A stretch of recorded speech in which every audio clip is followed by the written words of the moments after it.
Muy buenos días a todos. Les agradecemos por la participación el día de hoy, de unirse hoy al conversatorio. Vamos a esperar unos breves minutos para dar inicio a este webinar.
Muy buenos días a todos. Vamos a dar comienzo a lo que nos convoca el día de hoy. Agradecemos la participación de todos los que se han registrado y están conectados a esta hora de la mañana.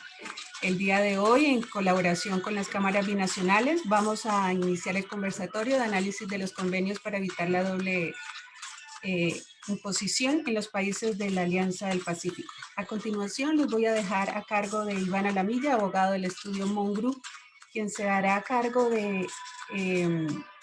del conversatorio junto con los demás profesionales el día de hoy. Hola Iván, buen día.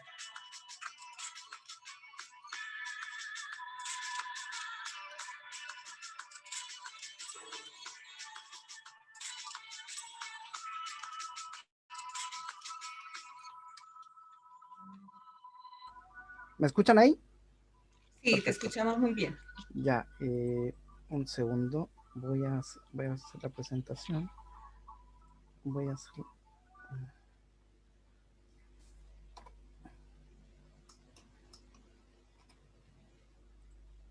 Voy a compartir pantalla.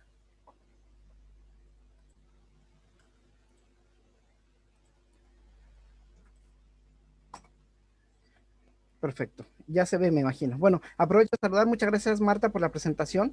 Aprovecho asimismo de saludar a mis colegas y amigos.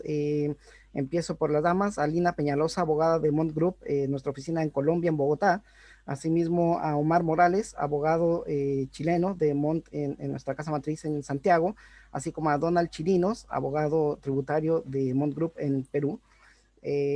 Como bien señalaba Marta al principio, este webinar va a rescatar, va a ser un breve análisis de los principales convenios, de los convenios multilaterales entre los países que formamos parte de la Alianza del Pacífico, los principales impuestos abordados en estos convenios multilaterales y algunas precisiones respecto de Colombia y Perú por lo que hace al Pacto Andino.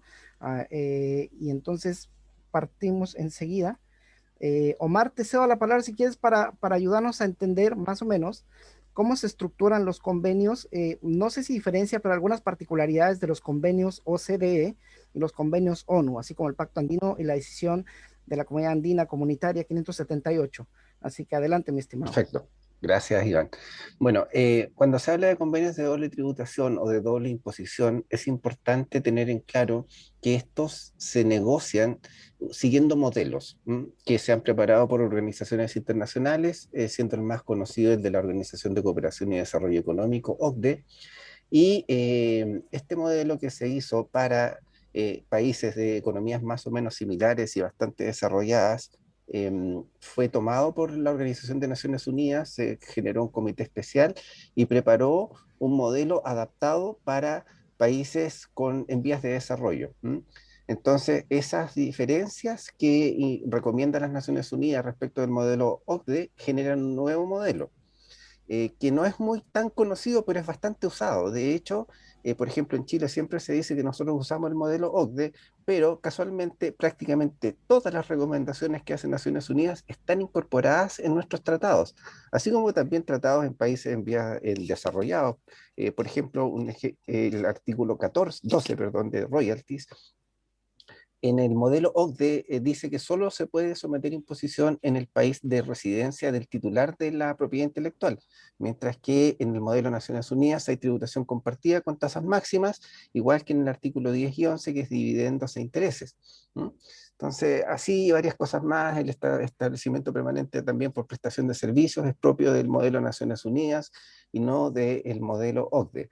Ahora, y en la comunidad andina existe también la decisión 578, que es un modelo de convenio de doble imposición que se usa en esta zona y que Chile lo ocupó en alguna oportunidad. De hecho, el primer convenio que suscribió Chile fue con Argentina en los años 70 y seguía el modelo del Pacto Andino.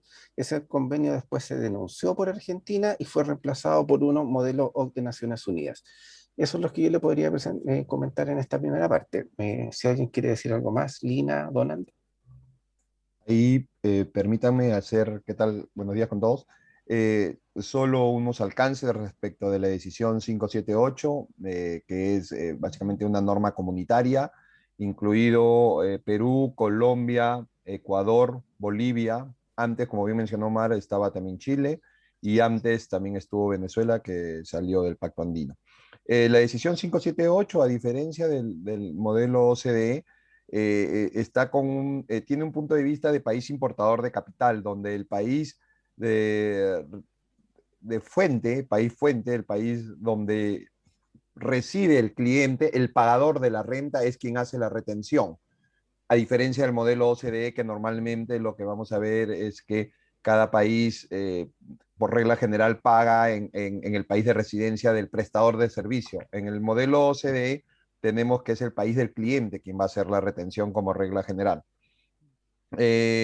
Y por tal motivo, incluso dentro de la decisión 578 también se señala, tiene un concepto de residente, que es no la persona natural, donde tiene residencia habitual, y en el caso de la empresa, su persona jurídica, se dice que el país de residencia va a ser el país que figura en la escritura de constitución, si es que hubiera una escritura, un documento de constitución, o si no existiera donde haya la administración efectiva. Eso es lo que normalmente va a diferenciar. Otra diferencia con el modelo OCDE es que no se trata de una norma, de un convenio bilateral, no es un celebrado entre dos países, es celebrado básicamente entre todos los países miembros de la comunidad andina, es un modelo multilateral, es un convenio multilateral porque tenemos 4 países, antes 5, antes 6, incluimos a Chile también en su momento. Entonces, esas son, yo creo, básicamente las diferencias que hay entre ambos tipos de convenios. No sé si Lina quisiera agregar algo más. Algo que yo quisiera agregar, primero que todo, buenos días a todos. Eh, Como la gráfica lo demuestra, dentro de todos los países miembros de la Alianza Pacífico existen convenios para evitar la doble tributación o en el caso, como lo mencionaba Donald, de miembros de la comunidad andina, pues está en funcionamiento la decisión 576. Hoy lo que nos ocupa es revisar un poco el convenio suscrito entre México y Chile, México y Perú, México y Colombia, y a su vez revisar algunos aspectos relevantes entre los demás convenios bilaterales que existen entre los 4 países miembros de la Alianza Pacífico.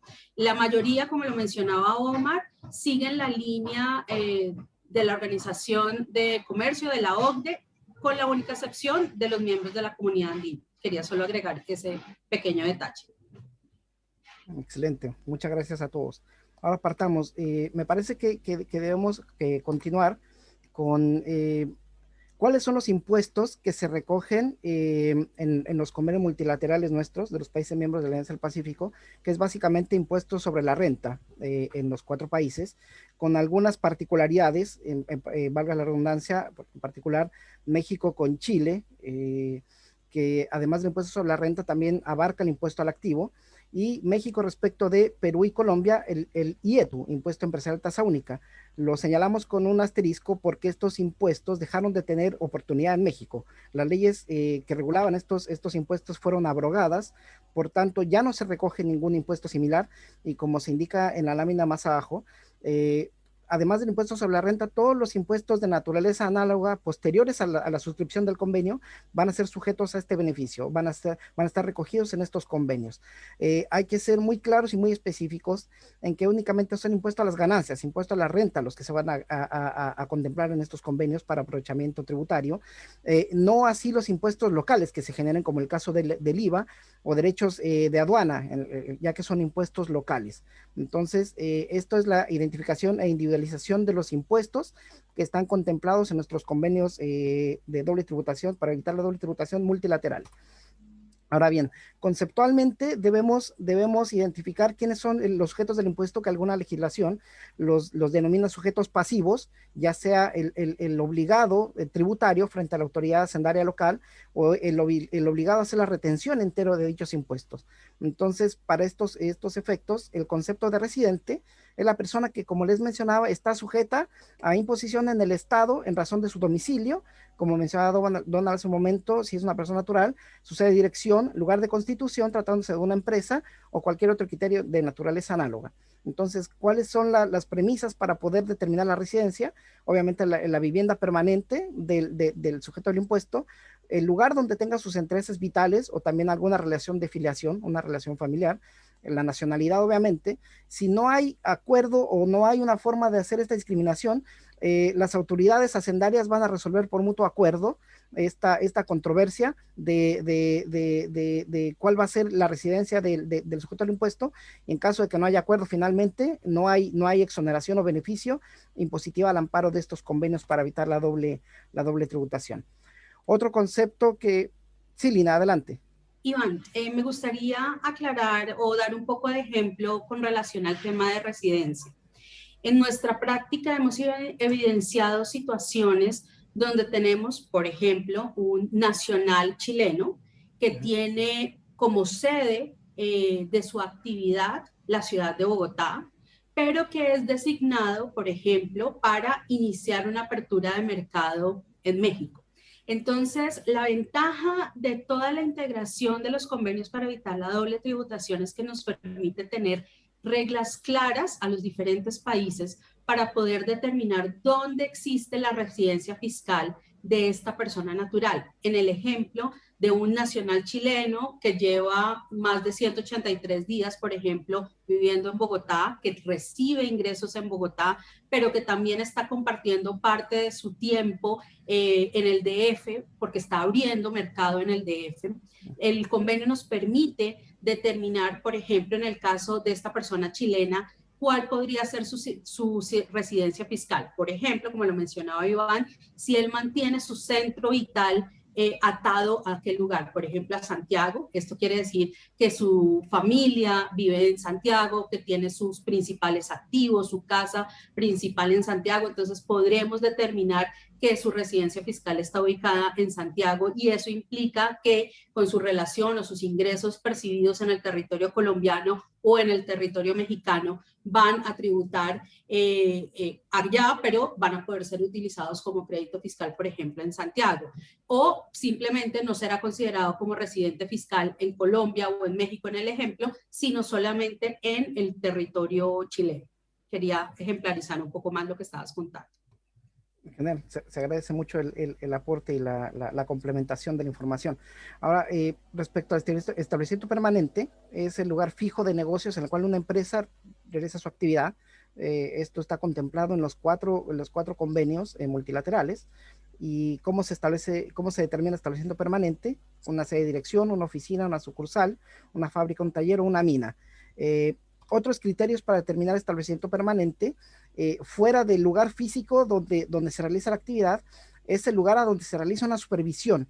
Puede ser una obra, un proyecto de construcción, montaje, y también tiene relación con lo que mencionabas, Lina, hace un momento, cuando se prestan servicios por parte de una empresa, servicios de consultoría, directamente a través de nuestros empleados o de terceros que contratemos locales, y a donde dichas actividades de consultoría rebasen los 183 días dentro de un periodo de 12 meses, no año calendario de enero a diciembre, sino a contar de la fecha de ingreso, digamos, del profesional extranjero hasta que termina en periodos discontinuos, pero que en un total de 12 meses acumulen 183 días.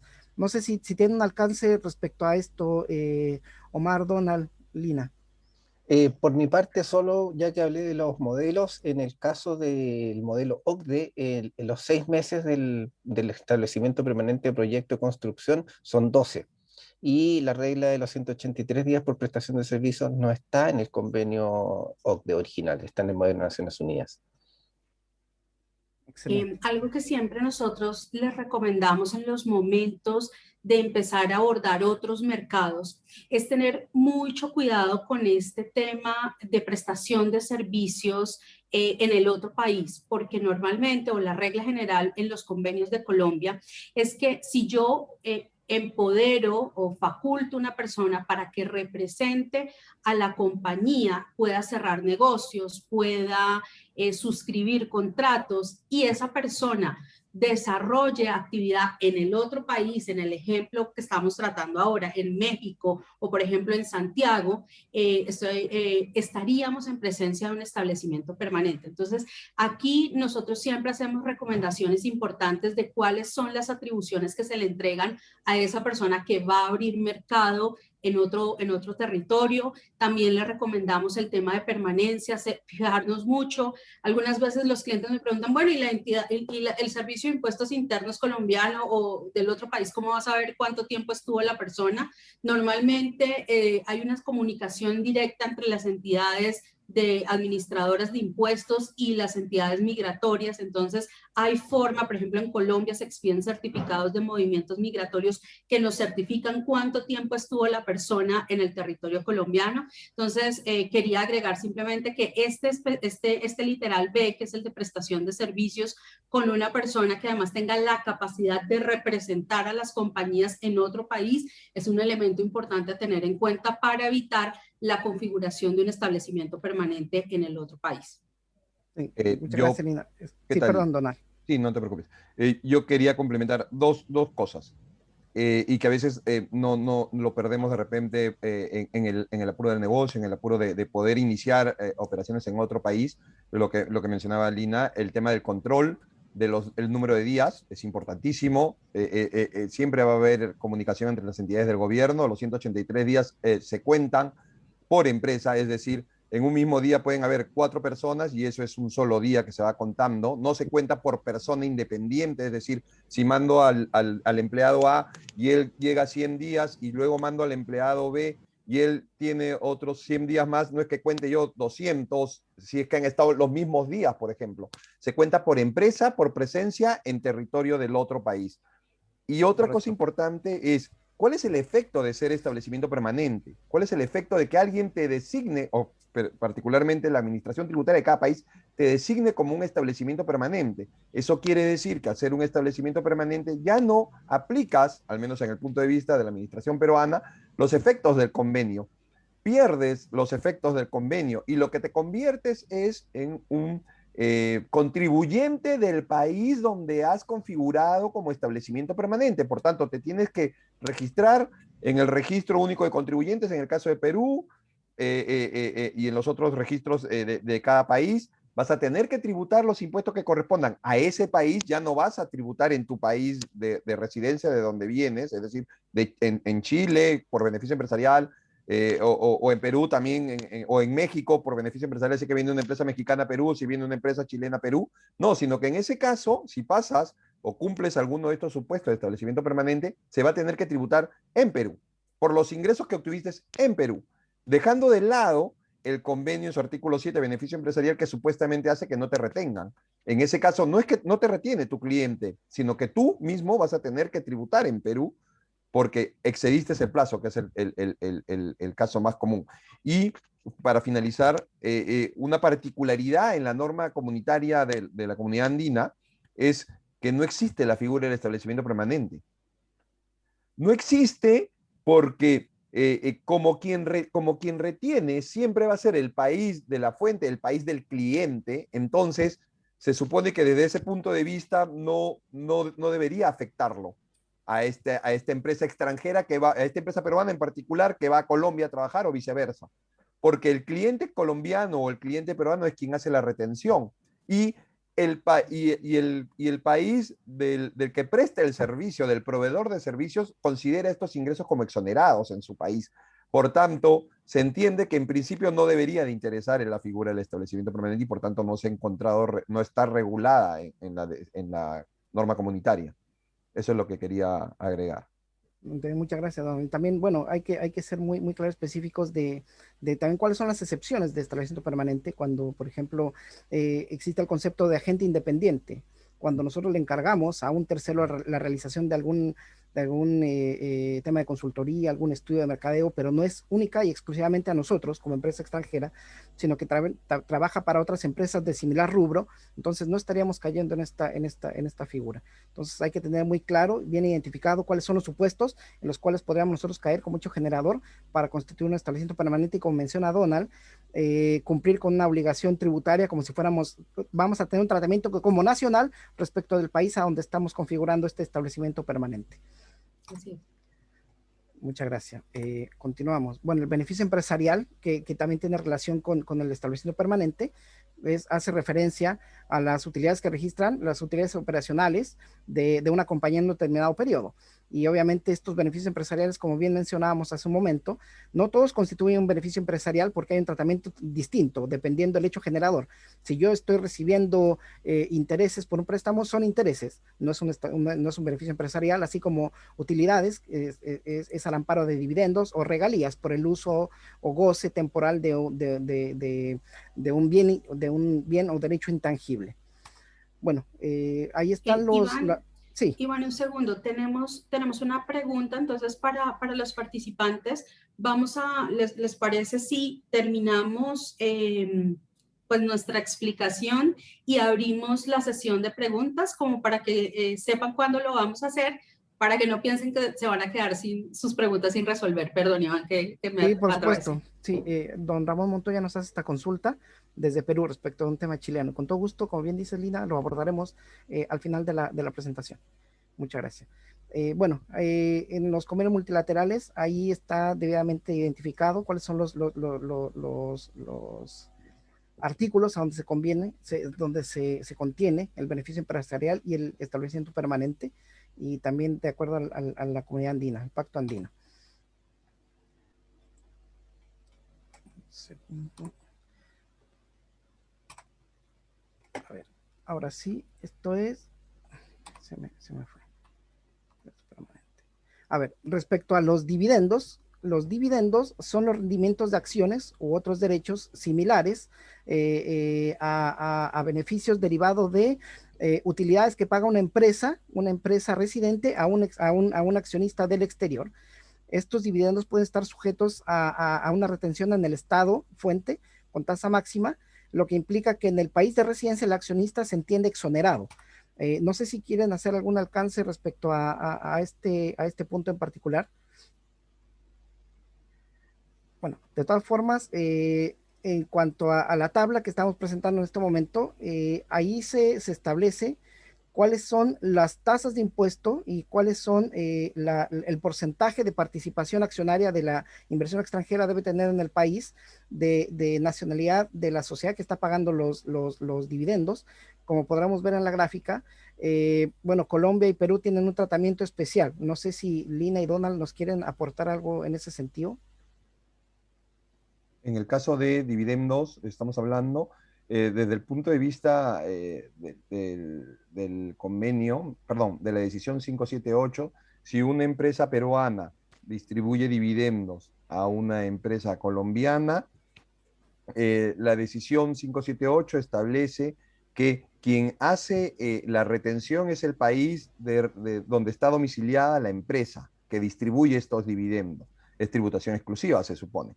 Y por tal motivo, el mismo artículo 11 de la decisión 578 señala que la persona jurídica que fuera accionista y recibe este dividendo en su país de residencia, en su país, no deberían de gravarla cuando reciba esos dividendos. Y también señala la decisión 578 de manera específica que tampoco debería de gravarse el accionista de esta persona jurídica que hubiera recibido. Es decir, lo señala a dos niveles.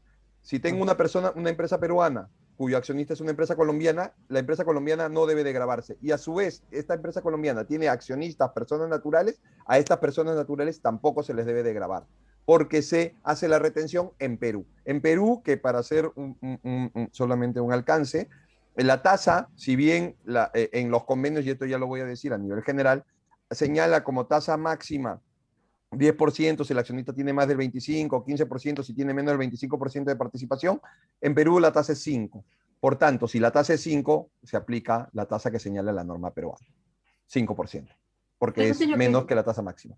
Algo que yo quería aportar para que podamos ver la eficiencia de los convenios es que, por ejemplo, en Colombia, el reparto de dividendos a entidades extranjeras, la norma colombiana no distingue si son personas naturales o personas jurídicas, el accionista extranjero, tenemos una tasa local del 10%. Entonces, si vemos el efecto en la columna, por ejemplo, del caso de Colombia, vamos a ver que si la compañía colombiana reparte dividendos a una compañía chilena, dependiendo de la participación accionaria que tenga esta compañía chilena en Colombia, podemos tener una retención en la fuente del 0% o hasta máximo del 7%. Entonces ahí ya estamos viendo un alivio real en la tarifa de tributación que nos aporta el convenio para evitar la doble tributación suscrito entre Colombia y Chile, por ejemplo.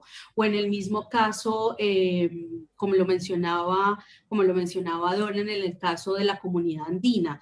Y para el caso de México, por ejemplo, también tenemos una tarifa máxima del 10%, que además se aplicaría eventualmente vía retención en la fuente, es decir, una vez se aprueba el reparto de dividendos, indistintamente cuando se pague, ahí es cuando la compañía colombiana debería practicar la retención en la fuente y pagársela a órdenes del Estado colombiano. Entonces pues les quería mencionar simplemente que podemos ver la eficiencia en este tema de disminución de tasa al momento de reparto de dividendos frente al reparto de dividendos, por ejemplo, a otros países donde no exista convenio, como por ejemplo Estados Unidos o Brasil.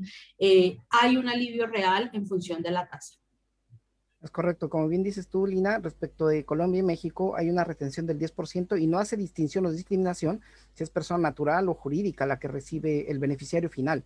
En el caso con Chile, por ejemplo, si hay una distinción en cuanto a si es persona jurídica la que recibe el dividendo, la tasa es del 5%, y si es una persona jurídica o una persona natural que tengan menos del 20% de las acciones de la sociedad que reparte, entonces se duplica la tasa.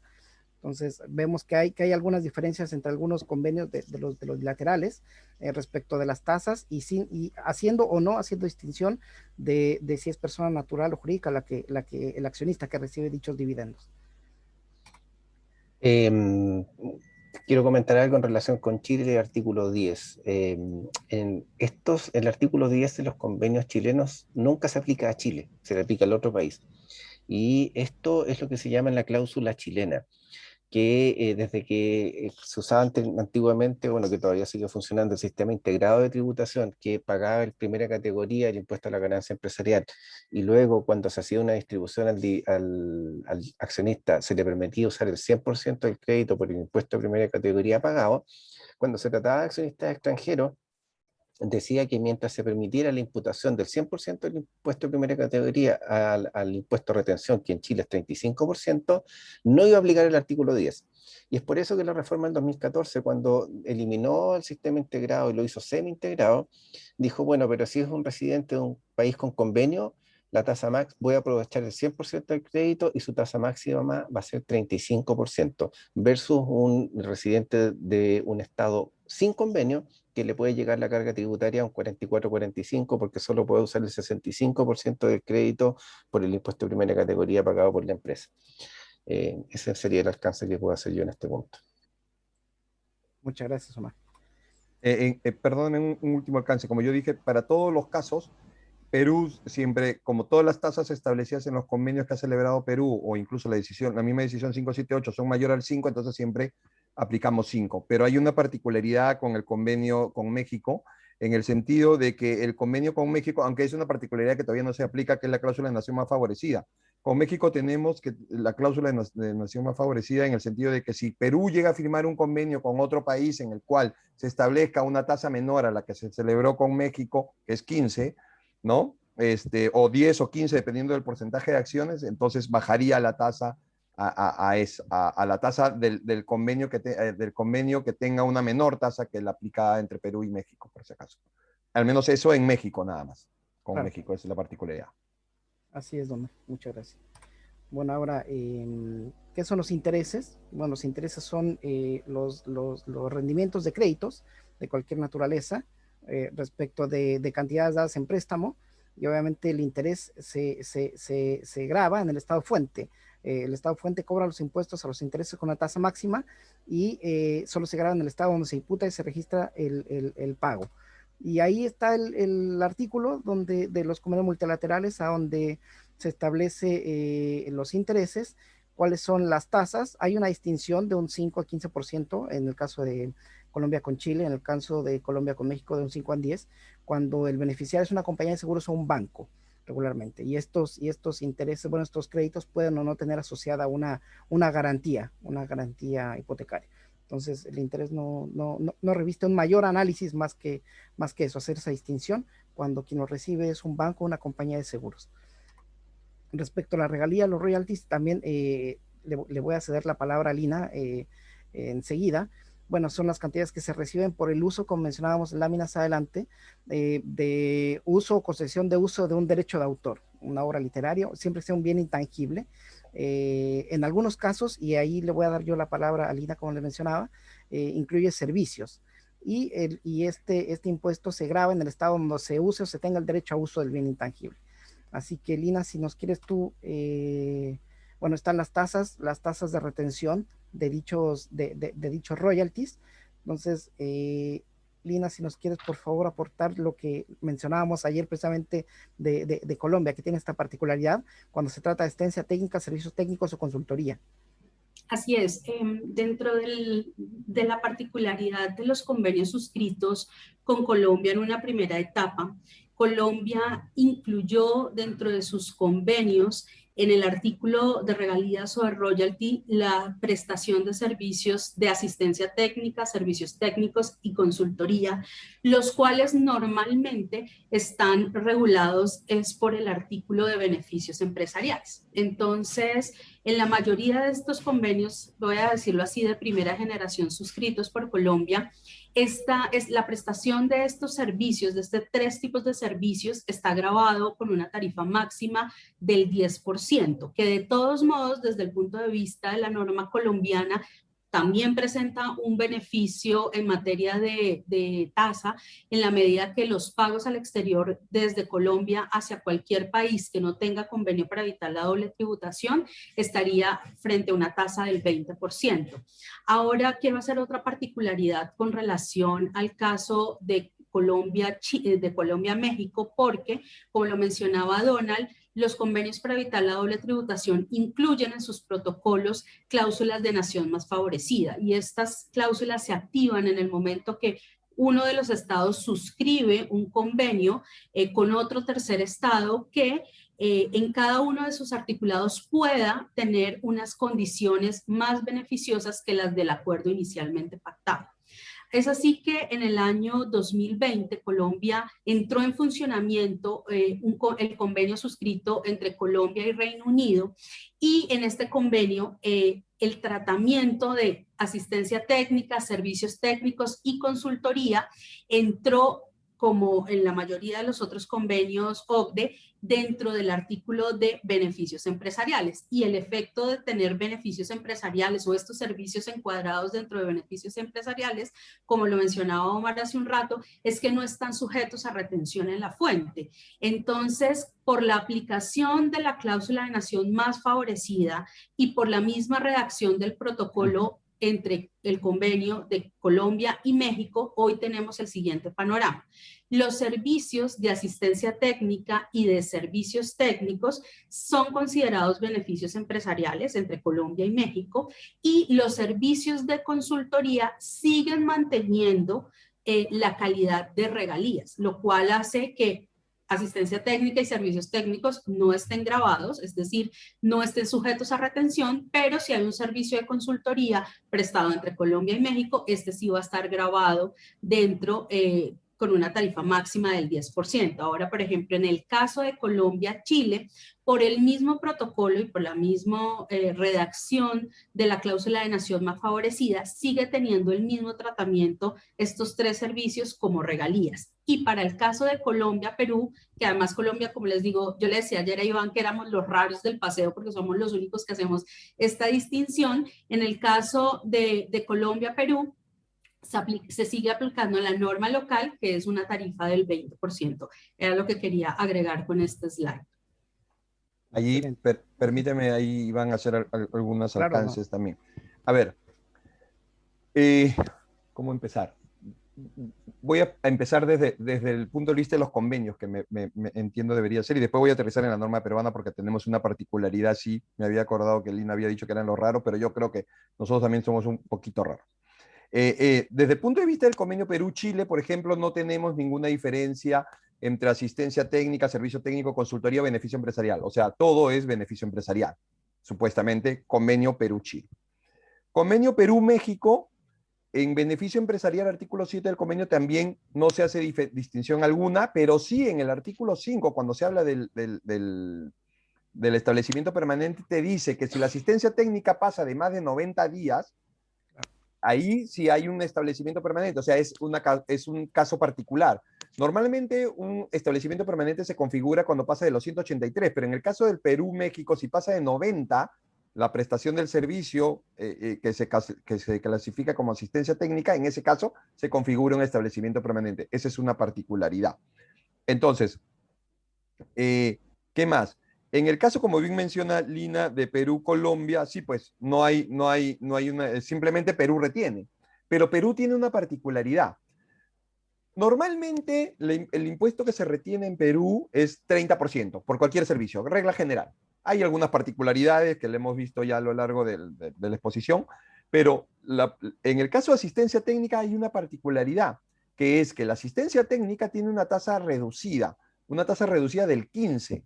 Regla general 30, asistencia técnica tiene 15, pero la asistencia técnica tiene a su vez sus propias condiciones. Te dice, para hacer asistencia técnica, si tienes un monto determinado el cual se vaya a pagar por esta asistencia técnica, necesitas, a partir de un monto determinado de que sea la asistencia técnica, pactado de la asistencia técnica, necesitas un informe que diga, un informe emitido por una empresa auditora, dice, que certifique que lo que se prestó era una asistencia técnica. Y por tanto, una vez que tengas ese informe que te dice que si eres una asistencia técnica, entonces tienes una tasa de 15. Si no tienes ese informe, entonces se supone que aplica, o el informe es negativo, aplicas la tasa del 30. Entonces, esa es la particularidad que tiene Perú en cuanto a la asistencia técnica. Ahora, en otros convenios que ha celebrado Perú, por ejemplo, México, ¿no? Tenemos, perdón, no es México, es, si no me equivoco, Brasil y Japón, me parece. La asistencia técnica está dentro también incluido entre el término royalties, lo considera así. Y la particularidad que tenemos con México y con Chile, en cuanto ya no a asistencia técnica, sino básicamente a royalties, es que en ambos casos tenemos la cláusula de nación más favorecida. ¿Ya?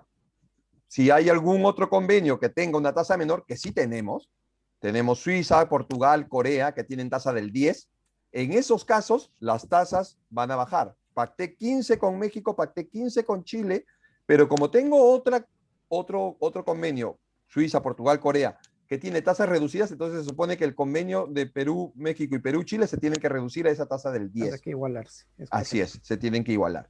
Y para terminar, nada más decirles que a lo largo de lo que hemos venido mencionando, ya sabemos, decisión comunitaria 578, Comunidad Andina, lo que vamos a tener es que el país del cliente es quien hace la retención y el país del proveedor del servicio no retiene porque lo considera exonerado. Por tanto, en intereses, cuando Perú pague intereses a Colombia, por ejemplo, retiene Perú.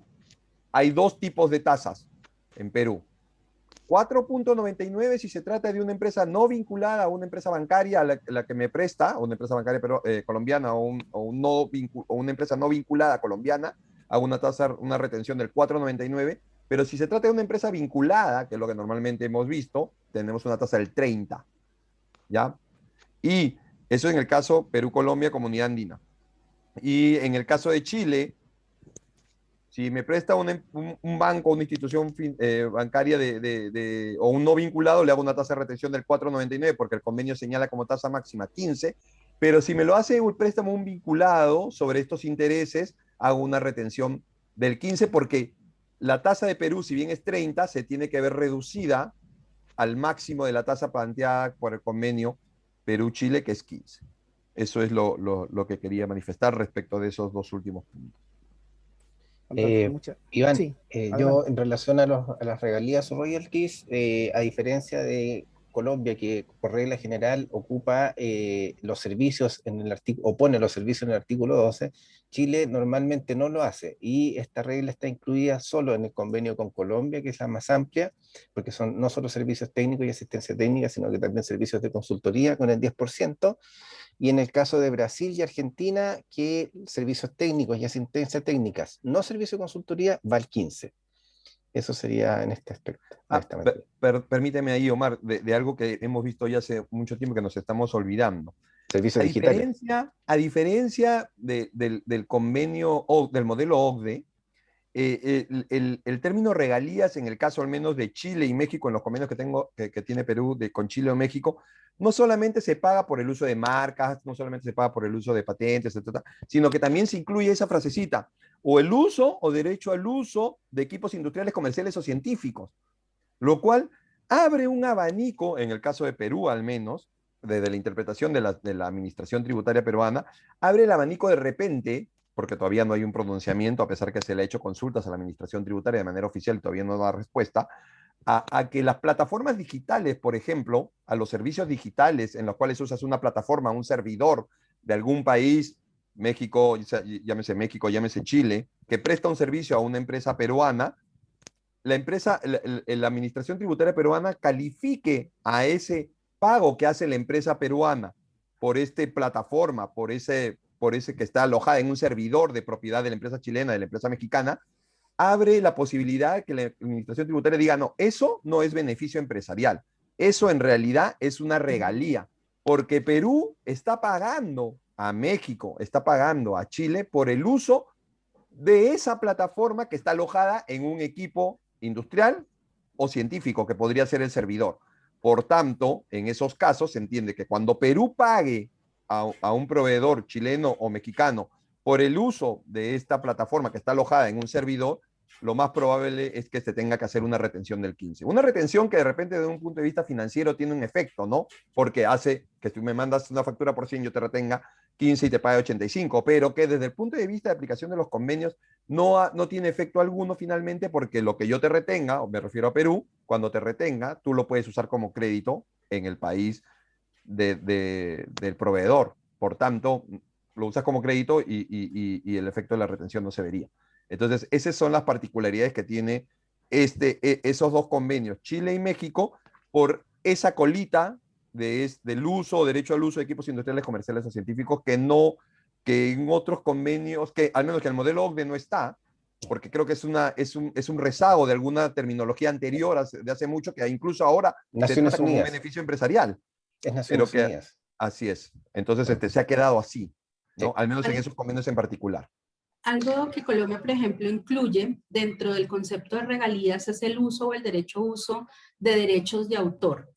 Y entendiendo que los derechos de autor protegen el software o el desarrollo de software, también vía este concepto, el pago de licenciamiento, y lo llamo yo de licenciamiento tradicional de software, estaría inmerso dentro del artículo de regalías en los convenios con Colombia. Adicionalmente, a diferencia de la administración peruana, la administración colombiana sí tiene varios pronunciamientos respecto de ciertos servicios, incluyendo algunos que son servicios software as a service, en los que hay intervención humana para el desarrollo o la implementación, ya los han catalogado también como servicios técnicos. Entonces, hay que, la norma colombiana o la administración colombiana ya ha hecho varias precisiones respecto de lo que a su parecer es considerado servicio técnico, o por ejemplo proveeduría de servicios en la nube, que también eso es catalogado como un beneficio empresarial. Entonces siempre es importante revisar y caracterizar bien el servicio para saber si desde el punto de vista de la norma y de los convenios se encuadra dentro de un beneficio empresarial o dentro del concepto de regalías. Bien, muchas gracias. Bueno, mire, tenemos un par de preguntas. Don Ramón Montoya nos pregunta, bueno, es una consulta desde Perú, donde tiene una persona chilena en planilla que no está en Perú desde hace más de un año, y en ese caso, ¿cómo debería realizar los descuentos? ¿Debería considerar a esta persona ya como no domiciliado y descontar el 30%? ¿O qué pasaría si esta persona está en otra planilla en Chile? No sé, Omar, Donald. Permíteme ahí un tema. Si la persona ha pasado más de 183 días fuera de territorio peruano, se debe considerar como no domiciliado. Por tanto, ahora, ¿cómo funciona la figura del no domiciliado? La figura del no domiciliado, por tratarse de un impuesto a la renta, por tratarse de un impuesto anual, se configura, pasa 183 días y al 1 de enero del año siguiente, al que cumples el plazo de 183 días fuera de territorio peruano, se te considera como no domiciliado. Y por tanto, a partir de ese 1 de enero ya no debería de hacerse retención alguna, porque se entiende que donde esté esa persona es donde se le debe de retener. Entiendo de la pregunta que él pasó a la planilla de Chile. Por tanto, yo lo que entendería es que al 1 de enero siguiente, a los 183 días, va a ser medio complicado, porque si esa persona sigue recibiendo un sueldo de Perú, en principio, si es un no domiciliado, debería ser una retención del 30%. Omar, yo entiendo que en Chile él está en una planilla de Chile y tributa en Chile, ¿no? El empleador chileno le hará la retención correspondiente, pero si es un domiciliado chileno de ahora en adelante, ¿tributa por renta de fuente mundial? Mira, tenemos que volver aquí al concepto de residencia, que fue lo primero que se habló. Este señor no está en Perú, pero ¿dónde mantiene su centro vital? ¿Dónde está su familia? ¿Dónde está su trabajo principal? ¿Está en Chile producto de la pandemia, por circunstancias excepcionales? Es cierto que la regla de los 183 días da bastante certeza porque es simplemente contar, pero habría que entrar a hacer este análisis. Indica y este señor, perdón, Omar, indica que en Chile está su centro vital de intereses. Ya. Entonces se vino a Chile, aquí en Chile tiene que consolidar sus ingresos tanto chilenos como peruanos o cualquier otra parte del mundo, porque aquí en Chile estamos afectos a renta mundial y en Perú va a tener que tributar como no residente, o sea, se le harán las retenciones como si nunca hubiese estado en Perú, digamos, prestando servicios desde el exterior. Eso es lo que me parece a mí que es la respuesta, dadas los hechos que se describen como la situación en la que se encuentra este Omar, señor. y pregunto, ¿y esa retención que le hago en Perú, porque sería por 30, ya no sería escalonado, porque sería un no domiciliado con 30 de retención, ¿le sirve como crédito en Sí, Chile? siempre le va ¿Se a lo servir lleva? como crédito en Chile, sí, Perfecto. sí, sí. Esa es la respuesta, entonces. Sí, eso es así. Bueno, Y aquí mismo, perdón, sí, ya sí, que sí. Ramón había hecho la misma consulta, y esto fue otra consulta, en el caso que Perú reciba servicio de consultoría remota de una empresa de Chile, la reciba todo el año, ¿quién sería que grave el impuesto, Perú o Chile? En principio, Chile, por artículo 5.7, no tiene establecimiento permanente, y si no hay establecimiento permanente, solo graba el estado de residencia que está acá. Ahora, ¿qué pasa si esos servicios se están prestando a través de una plataforma digital, como lo comentaba recién Donald? En ese caso puede ser que te digan, entonces va al artículo 12 y le voy a aplicar el 15% de retención. ¿Mm? Esa sería la situación. Sí, Pero en porque principio, ahí hay una, perdón, disculpa la introducción, Mar, adelante, ¿no? hay una particularidad, ¿no? A ver, para que Perú tuviera algo que ver, por decirlo de alguna manera, sobre ese pago que hace una empresa chilena, es decir, no basta que Perú le pague a una empresa chilena para decir, ya, hay que aplicar impuesto a la renta. No, lo que se hace es lo siguiente. Solo genera renta de fuente peruana si cumple con los requisitos que señala la norma peruana. Es importante eso. O sea, es como si, con el ejemplo que siempre hago, es como si un peruano viajara a Chile, o perdón, a Argentina, por ejemplo, y se hace atender por un dentista y simplemente porque el peruano saca de su bolsillo plata y le paga al dentista argentino en Argentina por su servicio, no quiere decir que Perú tenga que retener y el paciente le diga al dentista, oye, un momentito, te voy a hacer retención de 30 porque como yo soy peruano y tú eres argentino, entonces yo te retengo y te pago, y estos 30 me lo llevo a Perú y lo pago allá. En este caso, lo importante es saber, como mencionó Omar, el servicio, cuando habla de una consultoría remota, ¿es a través de una plataforma o es simplemente que él hace cosas en Chile, hace un informe, lo manda por correo electrónico, hace, no sé, hace llamadas telefónicas y él responde las llamadas, hace reuniones virtuales? Ese tipo de cosas hay que ver. Porque si se trata de alguien que no viene a Perú, que es la regla general, estar en Perú para generar la renta de fuente peruana, o esos servicios excepcionales como la asistencia técnica que no está regulada en el convenio, sino que está en el artículo 7, o un servicio digital que no interesa de dónde estés, pero que sea a través del Internet, y por ejemplo en el uso de plataformas digitales o servidores, en esos casos en los cuales, si bien no está presente en Perú, sí se considera que hay una renta de fuente peruana, Se o como la aprovecha en regalía Perú. también, ¿no? Entonces, eso habría que analizar. Pero en principio, si me lo cuentan así, yo coincido con Omar, si me lo cuentas así, lo haces desde Chile, por teléfono mando las cosas, por correo electrónico, yo diría que el servicio no debería estar grabado con el impuesto a la renta. De Tenemos Perú. otra pregunta de Gonzalo Sánchez y nos dice, ¿cómo se trata en cada país la venta de licencias de software estándar y el uso de capacidades en la nube habilitadas por un país y utilizadas en otro país? No sé si arrancamos por Chile.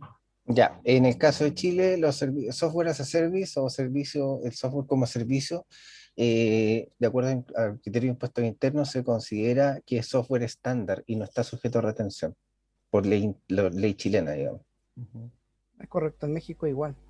En el Ah, ah, caso, Sí, en el sigue, Lina, caso por de favor. Colombia, se diferencia si hay intervención humana en este licenciamiento, será catalogado como un servicio técnico y tendrá el tratamiento de regalías. Pero para el caso de capacidades en la nube, como servicios software as a service, como infraestructuras as a service, o por ejemplo servicios para guardar simplemente información en la nube donde no hay participación humana o es mínima la participación humana, tendrá el tratamiento de beneficio empresarial, es decir, no estará sujeto a retención en la fuente el pago al exterior. En el caso de Perú va a depender mucho. Si es un software, el clásico software en el que tú descargas, sea por un USB que te dan, un CD que ya no existen de la época nuestra, o mía más seguro, o si se descarga, o si se hace, si es en nube. Si se descarga y lo instalas en tu computadora, la administración tributaria ha dicho, eso no es servicio digital y por tanto es una venta de bien intangible. O sea, y por tanto no es un servicio. Si es un software en nube, eso es un servicio. Y entonces allí va a depender de cada convenio. En el caso de Chile o de México, yo diría que lo puede decir que es artículo 12 y va a ser un royalty, considerado regalía. Se aplica el 15 o 10 por aplicación de la cláusula de nación más favorecida. Y en el caso de la CAN, básicamente igual. Si es un software en nube, te voy a hacer retención 30, porque te considero que es un servicio digital, renta de fuente peruana. Y si es un software que descargo y no es online ni nada por el estilo, entonces es una venta de bien intangible y por tanto no está afecto al impuesto a la renta. Eso básicamente. Hay una pregunta en el otro foro de Verónica Molina, si hay modificaciones a estos convenios en los últimos años. Desde el punto de vista de Chile, yo le puedo decir que sí se han modificado por aplicación de cláusula de nación más favorecida en varias oportunidades, afectando principalmente artículo 11 de intereses, 12 de royalties y artículo 14 servicios profesionales prestados por personas naturales. Y además entró en vigencia este año para Chile el instrumento multilateral o MLI, que es un acuerdo multilateral suscrito en el seno de la OCDE, que modifica prácticamente todos los convenios de doble imposición suscritos por Chile. Así es que sí, la respuesta es que hay modificaciones bastantes y hay que tener cuidado cuando se está revisando la versión respectiva del instrumento, porque podría haber sido modificado. Y además ahora tiene que tomar en cuenta también lo que dice el instrumento multilateral respecto de alguna disposición específica del convenio que podría haberse modificado. Correcto, y regularmente estas adiciones se Sí. encuentran en los protocolos, como en la continuación, son como modificaciones al texto marco del convenio y se van adicionando en los protocolos. Como adendas, una cosa así. Como Estimados, adenda. estamos llegando al límite del tiempo, entonces no Sí. sé si hay más preguntas, Hay están a un, disposición. permíteme, Lina, para responder muy rapidito. Alex Vera pregunta, si una empresa en Chile adquiere una franquicia peruana y deba pagar royalties, ¿la empresa en Chile debe retener 15% de lo que paga Perú por royalties? Sí, eso es lo que señala el convenio, máximo 15. Supongo que la legislación interna de Chile tendrá de repente una tasa superior igual. Si es así, es 15, ¿no, Omar? Entre 15 y 35 a la Entonces realidad en es Chile. 15, se aplica 15. Sí. En honor al tiempo, yo quisiera, digo, las personas que tan gentilmente nos hacen estas preguntas, si nos pudieran dirigir a los correos que están ahí al final para poder dar pie a la continuación de la presentación a don Alejandro Padilla de la compañía Tentus. Agradeceríamos de verdad mucho si nos lo hacen directamente y nosotros con todo gusto la responderemos a la brevedad.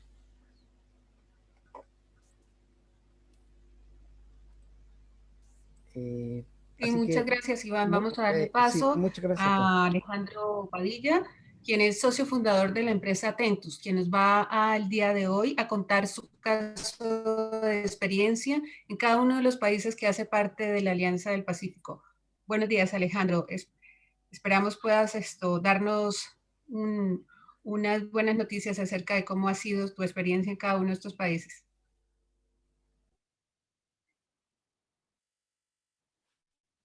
Aló, buenos días a todos. ¿Me escuchan bien? Ya, muchas gracias por la invitación. Ha sido entretenido escucharlos porque yo en muchas ocasiones me reuní con cada uno de ustedes por distintas necesidades, consultas y ahora están todos juntos y engloban distintas respuestas de problemáticas que a nosotros nos ha tocado vivir. Bueno, les voy a compartir mi pantalla. Denme un segundo. Ahí sí. ¿Se ve bien la pantalla? Ya. Así es. Sí, señor, Perfecto. se ve bien. Esto es importante poner en contexto porque esta experiencia es de un tipo de empresa bien particular. A ver, nosotros somos una empresa de la industria de la informática y nos especializamos además en lo que denominamos la gestión del monitoreo para la visibilidad de servicios informáticos y canales digitales. Esto quiere decir que nosotros básicamente tenemos servicios online, servicios profesionales y consultorías asociadas a monitorear y visibilizar las plataformas informáticas de nuestros clientes. Ahora, este tipo de servicio se hacen en los distintos países o entre los distintos países. Y aquí vienen varias de las complejidades que ustedes mencionaron en algún momento, ¿ya? También para el contexto, Atento actualmente tiene operación en Chile, Argentina, Colombia, Perú y México, ¿ya? Así que tenemos una fuerte presencia en los países de la Alianza del Pacífico, ¿ya? ¿Y cuál ha sido nuestro modelo? Para terminar esta pequeña introducción de quiénes somos. Nosotros partimos ya hace 20 años, con un servicio y con tecnología propia, en este mundo que está acá, la experiencia de usuario, para lo cual nosotros desarrollamos un software, ¿ya?, que lo pusimos a disposición originalmente en Chile, pero ya por el año 2008 empezamos nuestro, nuestro proceso de internacionalización. Ya, en ese momento, nosotros teníamos solamente nuestro servicio, que consistía en una plataforma técnica operativa, más todo un área de soporte técnico o servicios técnicos. Entonces, cuando tuvimos que empezar a ver a qué países queríamos crecer, sin duda, lo primero que no ponemos foco es dónde están las mejores oportunidades. Nosotros iniciamos nuestra internacionalización por Argentina, ¿ya? Fue, de hecho, Argentina hoy en día en nuestra filial más grande después de Chile. Pero a los pocos años, después abrimos la oficina de Perú, en Lima, la oficina de Colombia en Bogotá, y hace un par de años ya, hace como 3 o 4 años, la oficina de México, en Ciudad de México. Menciono las capitales porque esto también es parte importante de la decisión estratégica. A ver, cuando teníamos que decidir el cómo montar nuestra operación, habían varias consideraciones. Podíamos brindar servicios desde Chile hacia el mundo, ¿ya?, pero nosotros además teníamos que contratar servicios en los distintos países. Y por otro lado, nosotros teníamos ya en esa época planes de ir creciendo hacia otra gama de servicios, que son las que tenemos acá. Es decir, nosotros ya tenemos servicios donde nos involucramos dentro de las plataformas de nuestros clientes, con componentes de software, por así decirlo, que básicamente son componentes que nos permiten monitorear no solo la experiencia de usuario, sino que monitorear la actividad del software, lo que yo llamo herramientas de depuración de software que te permiten visibilizar y administrar la evolución de estos canales digitales. Pero también proyectos donde nos involucramos dentro de la infraestructura de nuestros clientes, es decir, monitorear lo que pasa ya a nivel de red de servidores. Y todo esto unido a un grupo humano que da gestión para medir, gestionar, controlar 24/7.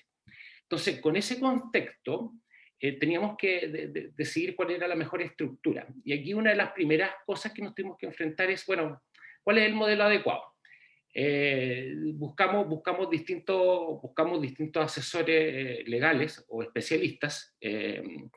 Creo ahí no vale la pena entrar en mucho detalle, pero finalmente dentro de varias reuniones llegamos con la oficina de Montt. Mejor que conocía a Francisco y a Santiago Montt. A Francisco porque en varios momentos nos ha asesorado también para Brasil, y es uno de los especialistas de ese mercado. Pero bueno, el tema es que nos ayudaron en una primera instancia a pensar este modelo, que esto es recontra importante, porque si tú lo piensas bien desde el comienzo, te evitas dolores de cabeza en el futuro.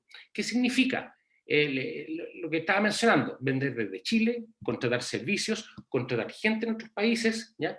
Entonces, en ese momento decidimos, y creo que ha sido una muy buena decisión, abrir filiales en cada país, ¿ya? Ahora, estas filiales son compañías que tienen distintos formatos, por así decirlo, sociedad anónima, sociedad por acciones.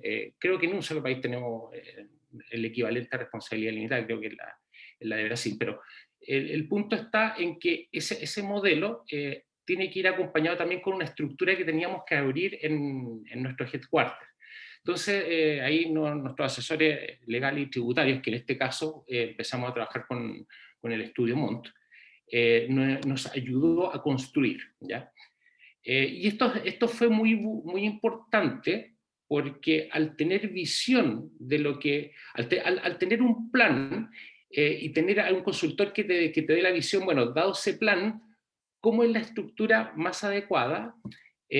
Pudimos ir abordando los problemas a medida, o los problemas o las necesidades, más bien dicho, a medida que se fueron presentando. Y aquí comento una de las primeras, ¿ya? Que es cuando te empieza a ir bien en la oficina. O sea, en los primeros años probablemente vas a estar con números rojos y está dentro del plan, pero después empiezas a dar vuelta los resultados y empiezas a tener buenos resultados, ¿ya? Entonces ahí tienes que empezar a administrar de una manera bastante inteligente para que todo el conjunto crezca en forma ordenada y además nos permita a nosotros dedicarnos a lo que sabemos hacer. Un paréntesis, dentro de este contexto, nosotros siempre tuvimos claro que somos especialistas informáticos, sabemos hacer muy bien lo que proponemos, ¿ya? Pero no somos especialistas ni tributarios ni administrativos. Tenemos nuestra oficina administrativa, una oficina administrativa bastante completa, por así decirlo, con contadores, especialistas financieros, etc. Pero queríamos dedicarnos a nuestro negocio. Entonces, una decisión estratégica importante fue, ok, ¿quién nos puede ayudar para delegar toda la parte de contabilidad, administración, personal, tributaria? ¿Ya? Entonces, fue una decisión muy del comienzo el buscar asesoría o ayuda en esa área. ¿Ya? Y esto obviamente en cada uno de los países donde íbamos abriendo. Bueno, por una cuestión logística y además de confianza con los años, nos acostumbramos a trabajar con la gente de Monte y por cierto nos ayudaba harto.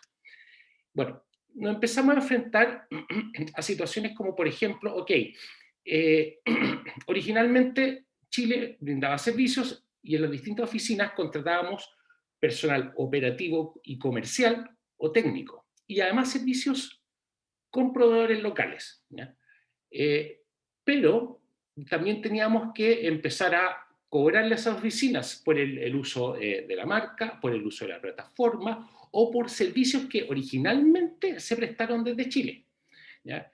Y ahí entran todas estas necesidades, esta necesidad de ver bien el panorama y decir, bueno, ¿qué es lo que tengo que cumplir tanto en nuestro país como en el país donde está la filial? ¿Ya? Y ahí recuerdo que en varias ocasiones hemos hecho lo que son, creo que Donald lo comentaba por ahí, hacer estos estudios que uno encarga para después presentar a la autoridad y con eso después justificar cómo tú de una filial le cobras a otra, que son básicamente el estudio de precio de transferencia, súper importante porque además esto puede tener distintas componentes. Una son los royalties, pero otros son los servicios técnicos. Y de hecho, Lina, Donald bueno, y Iván nos han ayudado en hacer el adecuado equilibrio para construir ese modelo de precio de transferencias que sea aceptado en ambas partes y que lo podamos utilizar, ¿ya? Pero después, a medida que fuimos creciendo, nosotros empezamos a abordar proyectos grandes o muy grandes con ciertos clientes en los distintos países. Entonces, no solamente el servicio técnico se brinda desde Chile hacia otras filiales, sino que empezamos a tener también especialistas o gente técnica operativa en otras filiales. Y esas otras filiales o sea, este personal es parte del equipo latinoamericano y por lo tanto prestan servicios para varios países. Entonces ahí también hay que mantener una estructura bastante ordenada y clara desde qué países estás brindando los servicios, ¿ya? Lo otro, bien importante, y este fue un problema que no teníamos previsto originalmente, pero que en algún momento surgió. Se habló por ahí en las presentaciones de hace unos minutos atrás acerca de royalties, retenciones, etc. Bueno, nosotros, en el ámbito de los servicios de monitoreo de infraestructura o de los servicios de visibilidad de aplicaciones, que son estos dos de aquí, las dos de abajo, trabajamos con marcas que representamos. Entonces, originalmente trabajamos con la lógica y con la normativa de Chile respecto al origen de estas marcas, que particularmente estas son de Estados Unidos, ¿ya? Entonces, se aplicaban ahí los convenios entre Chile y Estados Unidos, pero también los proyectos se fueron estructurando y armando para clientes en Perú, ya, en Colombia, bueno, en México también tenemos ahí un par de proyectos que estamos viendo. Entonces, cuando tienes que costear estos proyectos y armarlo, estructurarlo, las consideraciones ya tienen que ver quién es el país que va a pagar y comprar estas licencias o estos derechos para integrarlos al proyecto. Pero por otro lado, el proyecto dónde se va a armar o desde dónde va a estar el mayor porcentaje de servicio de este proyecto, que originalmente, como les digo, partió en Chile, pero que no necesariamente es así. Por ejemplo, en Perú estamos viendo un proyecto cuyo gran porcentaje del proyecto se va a ejecutar desde allá. Y es lo más probable que ese equipo que se conforma allá, después además brinda servicio para las otras filiales de México, Colombia, incluso de Chile, ¿ya? Porque además creamos especialistas. Bueno, nosotros estamos en un área de especialización que muy particular, muy especializada, y además desarrollamos software muy en la frontera del conocimiento. Entonces, nos cuesta encontrar especialistas y normalmente los formamos dentro de la compañía. Y eso, hoy en día, con esta estructura que tenemos, nos ha permitido buscar y formar especialistas no solo en Chile.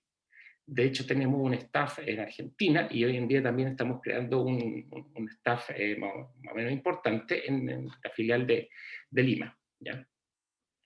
Lo otro es que cuando esto me pasó, esta decisión me enfrenté cuando abrimos la oficina de Colombia y también la de México, que fue, bueno, ¿en qué ciudad me instaló? ¿En qué ciudad instalamos Atentus? En la Atentus Colombia, la Atentus de México. Y no era tan trivial. O sea, cuando abrimos Argentina, cuando abrimos Perú, fue relativamente simple porque nuestro mercado, nuestros potenciales clientes, las reuniones, la actividad logística, nuestros proveedores estaban allá, ¿ya? La verdad que ahí Argentina, Perú y Colombia tenemos bastante, perdón, Argentina, Perú, Chile tenemos bastante concentrados en las capitales. Pero resulta que en Colombia nos encontramos que hay dos capitales, ¿ya? Hay dos ciudades fuertes, ¿ya? Y ambas compiten industrialmente, tecnológicamente, y ambas eran atractivas para Atentus, ¿ya?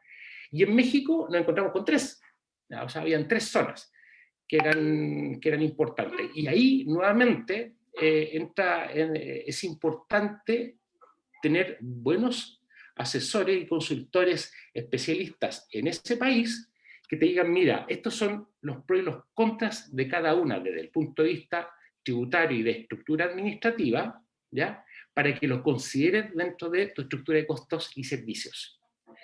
Bueno, finalmente decidimos iniciar nuestra filial de Colombia en Bogotá. Sin embargo, tenemos a Medellín ahí en el mapa. De hecho, hemos tenido bastante acercamiento a algunos pequeños proyectos allá. Pero recuerdo que en México también estaba la ciudad de Guadalajara, que además tenía un polo tecnológico. Entonces, habían ciertos beneficios, ¿ya? Bueno, en el caso de Argentina recuerdo que los beneficios para empresas tecnológicas estaban dentro del mismo DF, ¿ya? Dentro de la misma ciudad, de ciudad capital. Pero en este caso acá eran dos ciudades distintas. Entonces esas consideraciones también son importantes, y mientras antes uno las puede visualizar, porque finalmente uno cree en el plan que propone para el desarrollo de negocios, bueno, si quiere ir para allá, ¿cómo voy armando esa estructura para que cuando tenga el gran problema de ganar o ganar mucho, esto finalmente llegue de la mejor manera a los socios o a las sociedades matrices, ¿ya? Otro aspecto importante es que desde el punto de vista de los servicios integrales, y aquí ya voy a hablar de uno o dos proyectos que son megaproyectos que incluyen mucha gente y que incluyen mucha tecnología, no solo nuestra, sino que integrar tecnología de terceros. Ahí hemos tenido la necesidad de trabajar las consultorías de estructura administrativa tributaria con más de uno de nuestros asesores para costear adecuadamente, ¿ya? Les comenté ahí que, muy a la pasada, que tenemos un proyecto donde tenemos gente en Chile y en Perú, con tecnología nuestra en Chile, pero también integración de tecnología de terceros que nosotros compramos, ¿ya? Y ahora también estamos viendo otro posible modelo que tiene que ver, oye, ya, y si yo desde un determinado país brindo servicios, otra área de servicios, ¿ya? Para distintas filiales, ¿dónde me conviene poner ese entre comillas, headquarter? ¿Ya? Aquí estoy hablando particularmente de estos dos servicios que están abajo, que es la automatización de procesos y el análisis de datos, que son esencialmente servicios profesionales, ¿ya? La automatización de procesos, esto fue bien particular porque nosotros construimos bot y tenemos tecnología de bot de hace más de 20 años. De hecho, nos hemos demorado 20 años en construir el software y lo seguimos construyendo. Por eso es que cuento que estamos en la frontera del conocimiento en algunos aspectos. Pero estos servicios van de la mano con servicios profesionales. Van muy de la mano. La verdad que el configurar y controlar los bots es un problema técnico, entre comillas, resuelto para nosotros. Después vienen las particularidades de cada uno de los proyectos. Y el análisis de datos es, en esencia, una plataforma informática donde tú haces acopio de datos, transformación o ordenamiento de datos y finalmente análisis con distintos modelos. Y eso son básicamente servicios en la nube, ¿ya? Entonces ahí nuevamente nuestra estructura nos permite ir eligiendo dónde es más conveniente montar este tipo de servicio desde el punto de vista comercial, montar este tipo de servicio desde el punto de vista tecnológico, para que optimicemos de alguna manera los retornos de la compañía, ¿ya? Y solo para terminar, la estructura administrativa y de costos es un tema importante, porque finalmente, tanto en los servicios de impuestos locales de cada país, uno tiene que demostrar las cosas que dice que hace al otro lado, ¿ya? Para poder para equilibrar bien, o sea, es como tener una contabilidad local, pero aquí tú la tienes en distintos países con distintas lógicas. Ok, si yo dije que hice algo acá, lo tengo que declarar adecuadamente acá. Y ahí nos ha ayudado mucho el trabajar con un grupo de asesores que son un mismo equipo. Y eso sin duda fue también importante para tomar la decisión de cómo seguimos abriendo oficinas en otros países. De hecho, por ahí recuerdo una conversación hace poquito con Omar, hace poquito, en realidad hace unos meses, justamente relacionado con abrir la operación en Estados Unidos. Que ahí la complejidad tiene que ver con los distintos estados. Ahí o sea, en el fondo, todo esto que conté en Estados Unidos se resumió en un puro país, pero con la misma lógica. Solo que ahí, en vez de países, son estados, pero a efectos prácticos es similar, ¿ya?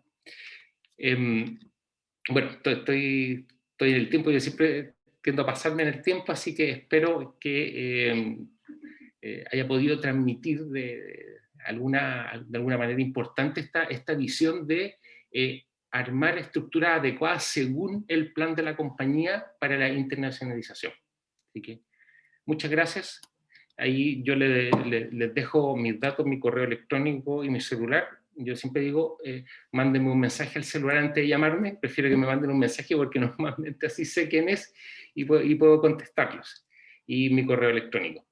Muchísimas gracias por la invitación y cuando quieran cuenten conmigo para desarrollar cualquiera de estas ideas particulares, porque creo que fueron muchas. Excelente, muchísimas gracias Alejandro por enriquecernos con toda esta experiencia. Creo que a muchos de los empresarios y personas que se vincularon el día de hoy quedaron muy claros con tu experiencia. Agradecemos la participación de cada uno de ustedes. Los dejamos, también quiero agradecer a la participación de cada una de las cámaras binacionales que hicieron efectivo esta actividad. No sé si alguno de los expositores quisiera agregar algo. Agradecer de verdad la asistencia de todos. Vamos a dar respuesta a las preguntas que nos acaban de formular. Agradecer especialmente a don Alejandro Padilla por la asistencia, la confianza que ha depositado en nosotros para poder ayudarlo en la expansión de su negocio a través de la asesoría legal y consultoría que brindamos en la región. Y bueno, gracias a mis colegas también, y como bien menciona Marta, a las cámaras que nos ayudaron con la colaboración, y a todos ustedes por la asistencia en general. Muchas gracias. Igualmente, muchas gracias por mi parte. Agradecido del interés, la participación y las preguntas. Espero que hayan quedado satisfechos. Que tengan buen día. Tengan un Buen día para todos. Chao, muchas gracias. Muchas Cualquier gracias. duda o inquietud en el seguimiento que se hace a estas actividades, ustedes podrán recibir tanto la presentación como el link de esta grabación. Que estén muy bien. Buen día para todos. Buen día. Hasta luego.